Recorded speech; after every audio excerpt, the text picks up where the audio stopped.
Today ay magluluto tayo ng seafoods pasta negra.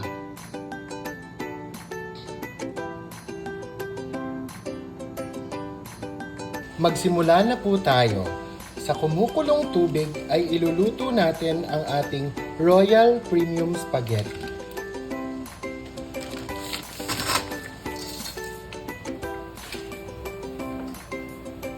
Pagkaraan ng ilang minuto ang ating pasta ay luto na. I-drain na natin ang ating pasta.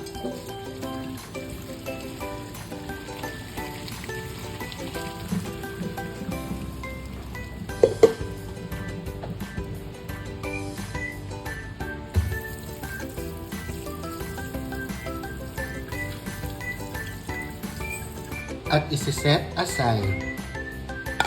Sa ating mainit na kawali, tayo ay maglalagay ng olive oil,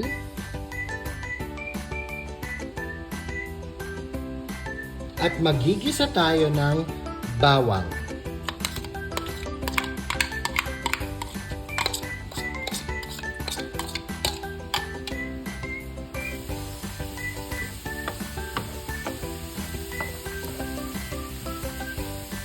Ngayon naman ay pwede na nating isunod ang ating pusit,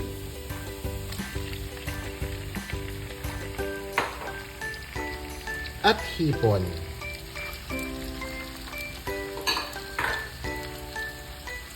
Maglalagay din tayo ng pampalasa tulad ng asin,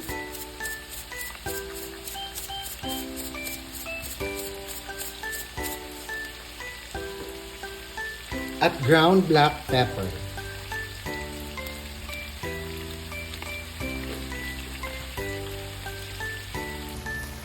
Lulutuin lang natin ito ng 3 to 5 minutes para hindi kumunat ang ating pusit at hipon.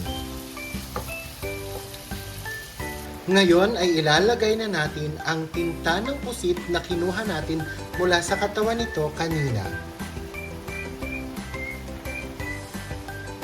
Ngayon ay pwede na nating ilagay ang ating pasta.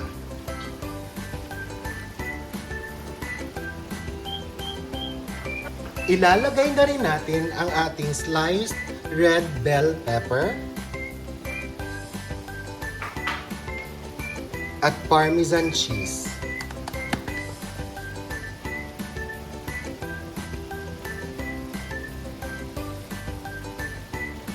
Ngayon ay luto na ang ating seafoods pasta negra.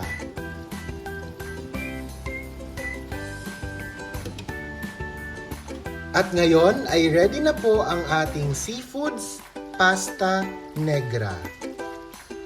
For more cooking and baking videos, ay huwag po ninyong kalimutang i-like and share ang aking mga YouTube videos, and don't forget to subscribe to my YouTube channel AJ Karel and hit the notification bell para updated po kayo lagi sa aking mga videos. Yun lamang po. Salamat!